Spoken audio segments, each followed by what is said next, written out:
And joining me right now here on the Mark Moses Show to go over the latest on fall camp for the Florida Gators is my great friend, Mr. Andrew Spivey with Gator Country. Andrew, how you doing today? I'm doing great, Mark. Thanks for having me on. Let's start with the obvious. What is going on with DJ Lagway, injury-wise? Because I know Napier talked yesterday. What's the latest, Andrew?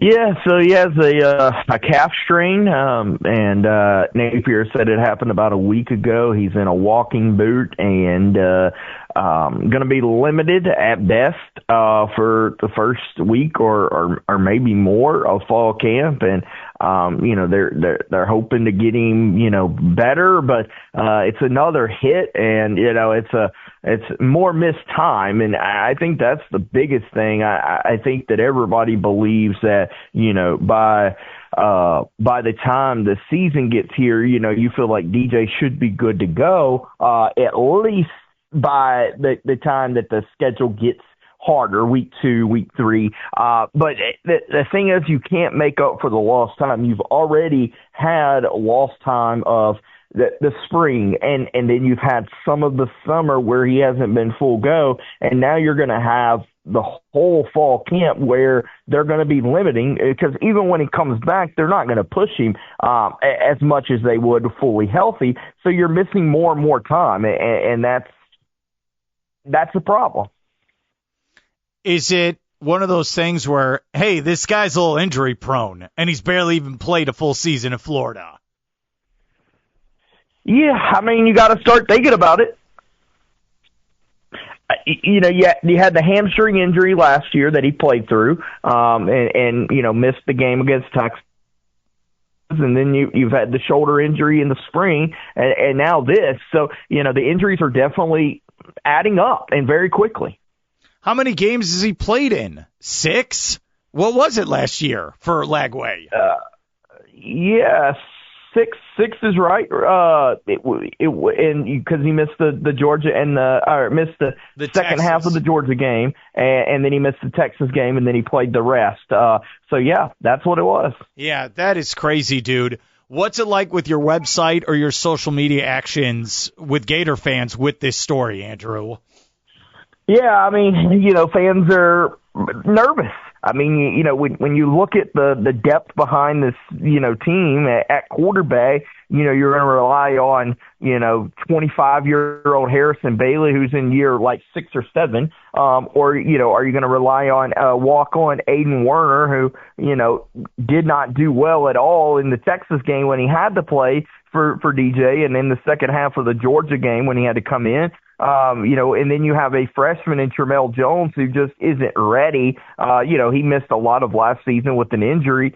He's just getting fully healthy. So, your options behind him are very if that makes sense, it's dire behind him. It's a major drop off. Obviously, every quarterback behind DJ would be a drop off, but this is going from a 10 to a 1, maybe negative. We're with Andrew Spivey, Gator Country. Does the whole season revolve around DJ Lagway and his success on the football field?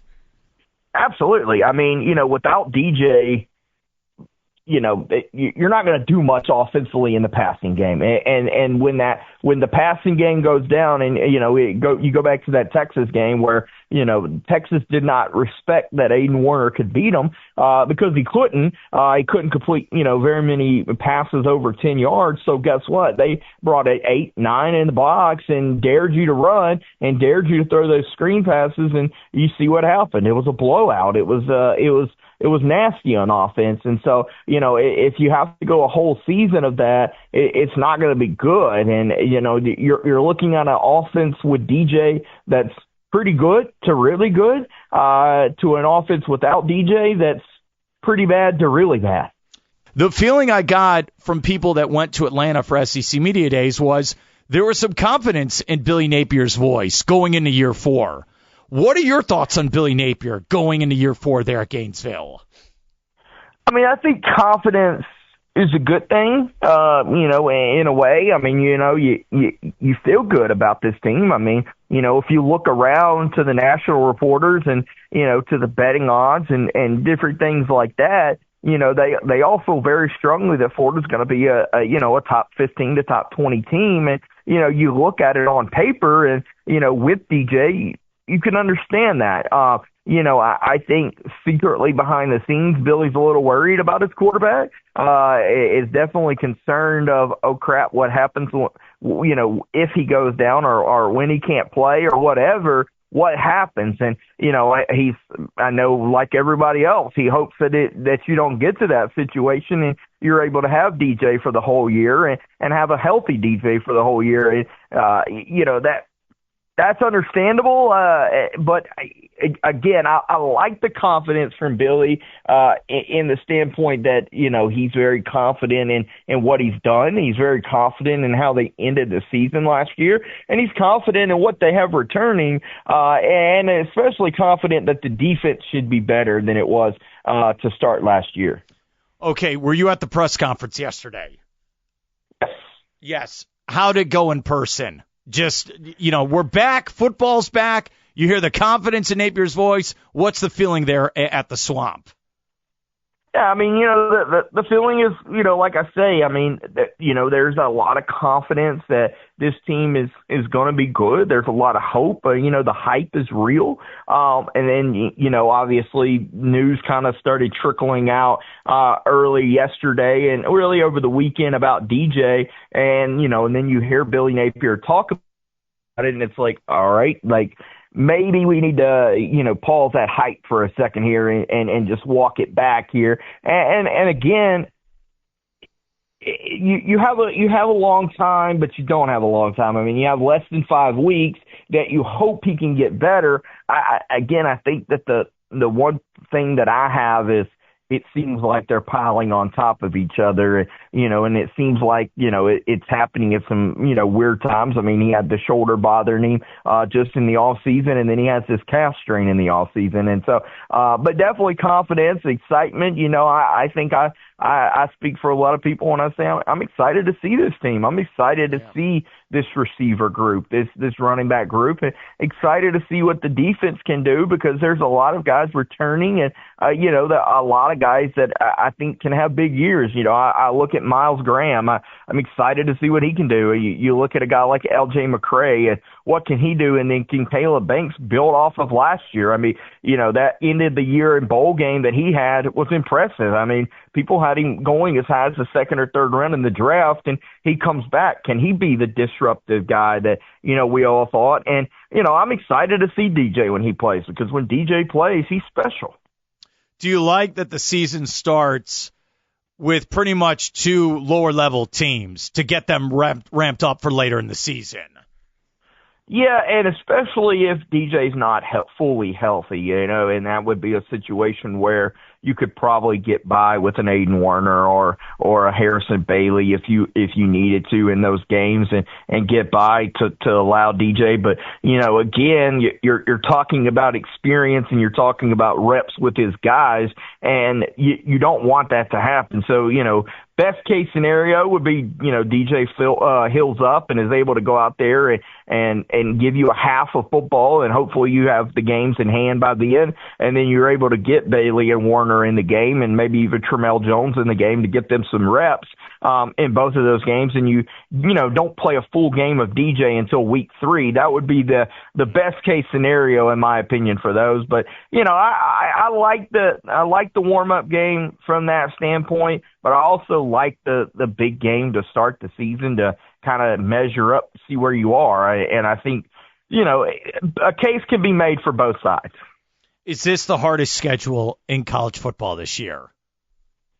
I mean, I think so. I mean, you looked at what it was last year. It died off a little bit towards the end. You all thought LSU would be a little bit tougher than they are, a little bit better than they were. And obviously, Florida State never was expected to be as bad as they were overall. But that's still a schedule. I mean, Miami's your out of conference game. I know they're going to probably take a step back offensively. They're still going to be pretty good. And, you would expect Florida State to be a little bit better than they were.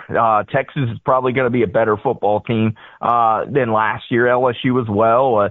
We'll see about Tennessee there. It's a schedule that's a gauntlet. I mean, Texas A&M, on the road is not going to be a fun place to play. It just isn't. And I think A&M is going to be a little bit better than they were last year as well, especially offense. And, Florida's going to go out there looking for some revenge as they got embarrassed in Gainesville last year.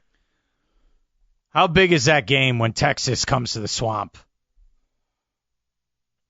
I don't know that I can remember. Maybe Mullen versus Alabama, a game that's been talked about more. As just, as far as tickets go and, and the excitement for that, and obviously, Texas, this is the, first time coming back in the SEC. It's a big matchup. It's, kind of like Alabama, where Alabama doesn't travel to the Swamp very often as well. It's going to be a high price ticket. And I expect some Texas fans to come out, and I expect it to be a rowdy environment. I'm looking forward to it personally. I think it's going to be a fun game. I can't wait. My sister is an alumni of the University of Texas, and she's like, yeah, I want to go to the game. And I'm like, good luck to you then. When you get, I know I'm a great brother, aren't I? It's you give her a horns down. Oh man, don't you feel like that place is going to be hostile? Like, just people are going to be ramped up. I feel like we're going to have College Game Day there, and I think that's going to be like game of the day, best broadcast, put it under the lights. I think it's going to be one of the biggest games ever at the Swamp. Is that what you're kind of feeling as well, Andrew? Oh, yeah, for sure. I mean, like I say, you go back to that Alabama game under Mullen where it was the same way, where it was, it was loud, it was can't miss, but, this is definitely going to be that. And, they've already announced it's either going to be a late afternoon game or it's going to be a nighttime game, Nice. For me, I kind of hope it's a night game. Those night games in the Swamp are special, and it's going to be fun. I mean, it's you look at it, they have 4 games ahead of that, and that Miami game 2 weeks before, but Florida will be coming off a bye week there. You would hope that the team can find a way to be 4-0. You feel like Texas will be 4-0 there, and maybe Florida's 3-1 at worst there. It's going to be a can't miss ticket. It's going to be a high price ticket. It's going to be a big recruiting weekend for Florida as well. It's going to be fun. The Gators, I'm going to call the shot now. They're going to beat Miami at Hard Rock Stadium. They're winning that game. I don't believe in Miami. I don't. Sorry. Don't do it, Andrew. I agree. I have Florida going 4-0 heading into the Texas game as well. You're going 4-0. So they're beating LSU then as well. I do think so, and the reason is I feel like do I trust Garrett Nussmeier? Yes. Do I fully believe in that LSU offense? No. And I just feel like a healthy DJ goes into that game and wins. I really do. If they're going to drop a game, obviously that's the one that they drop, I think. I'm with you in that I think, Florida goes down to Miami and wins and wins pretty handily. I'm not a Miami believer at all.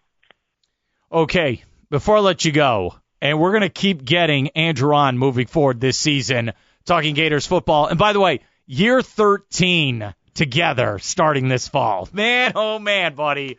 Is this the year? Is this the year they make the playoff? What are you saying? I mean, success. Let's just call it success. I feel like we've had way too many Mondays of doom and gloom. Like, let's have some happy Mondays. Some talking positive and, having some fun and, getting the ratings up. Let's have some good Mondays. Okay.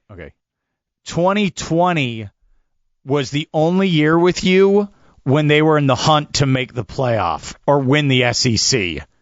Now we've done, you and me did years when 15 and 16, they won the East Division and then got annihilated in the SEC championship game.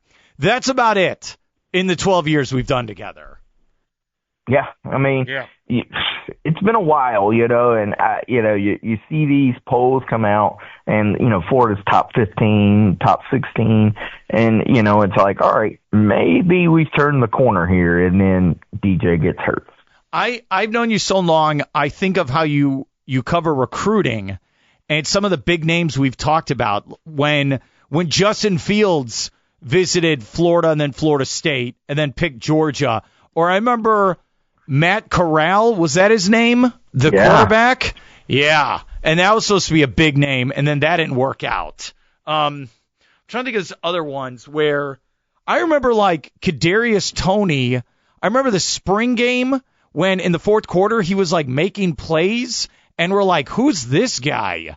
And then he broke out for the Gators. Like when you think about it.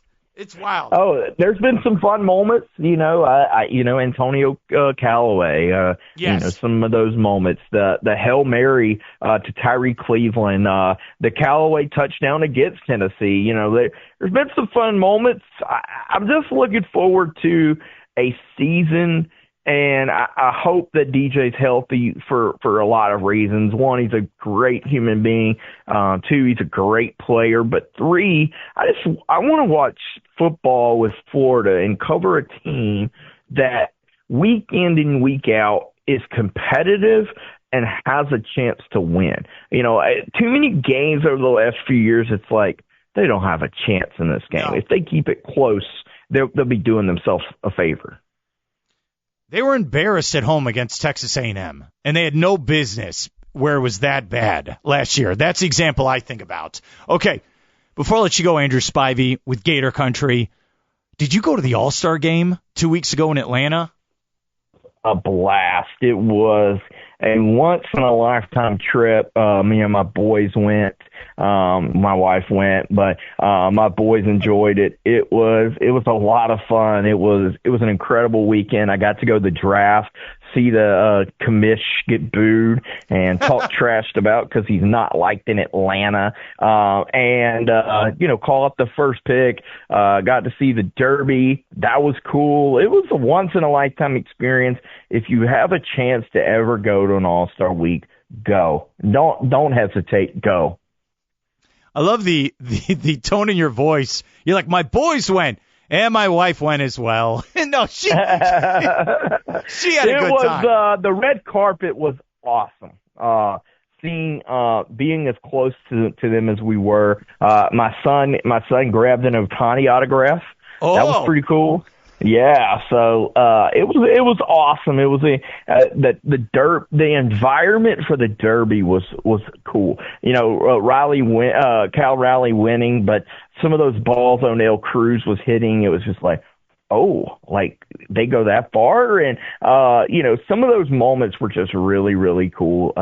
And the environment was awesome. The entire week was just cool. Very well put on. It was a great time. I can't recommend it enough. Did you have any money left over to buy any souvenirs from the All-Star game? So they kept getting me because you could buy a souvenir at these different places and then get a ticket to meet former players.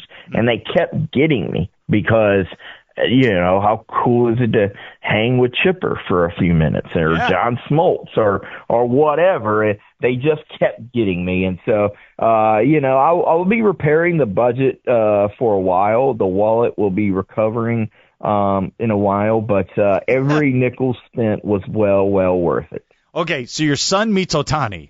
Does your son understand that this guy is making $750 million? Does he get it? Yes, so he's the baseball aholic and loves the show. Now, I will say this. Meeting Ohtani was not as cool for him as meeting Ellie De La Cruz. Ellie De La Cruz to him was the man. He didn't even – he's okay. He loved the Ohtani autograph. The Ellie autograph is the one that he loves the most. Who's bigger in person, Cruz or Ohtani? Hey, you cut out. Who was the answer? Aaron Judge. Aaron Judge was definitely the biggest. Ohtani is very well put together. That's the best way to say it. He is a big man too, put together. Ellie's a big guy too. But again, I would say the guy who was just absolutely the hoss was Aaron Judge. That one was big. I understand. Was it bucket list? Yes, going to the home run derby was worth every penny to see it. The All-Star game every day. The derby for me was the highlights for sure. I've been able to see the Braves in the World Series, and I've been able to see the All-Star game. I would take a World Series every day of the week. Home run derby close second. The red carpet was awesome too, though. Being able to interact with the guys, Tatis, Machado, those guys was really, really cool. Who hit the most impressive home run in your eyes at the Derby? Cruz, no doubt. No doubt, went over our chop house in right field. We've seen some impressive home runs from Acuna. Seen some impressive ones from Freddie and Jock Peterson and Olsen now, and we've seen some impressive home runs. Never seen a ball go as far as the O'Neill Cruz that went. I think somebody said they measured it at 515. That was the ball that it was like, oh wow, and it was just like the entire crowd was oh. Andrew Spivey, Gator Country, my man. Thanks for your help and have a great day. Absolutely, Mark. Take care, buddy.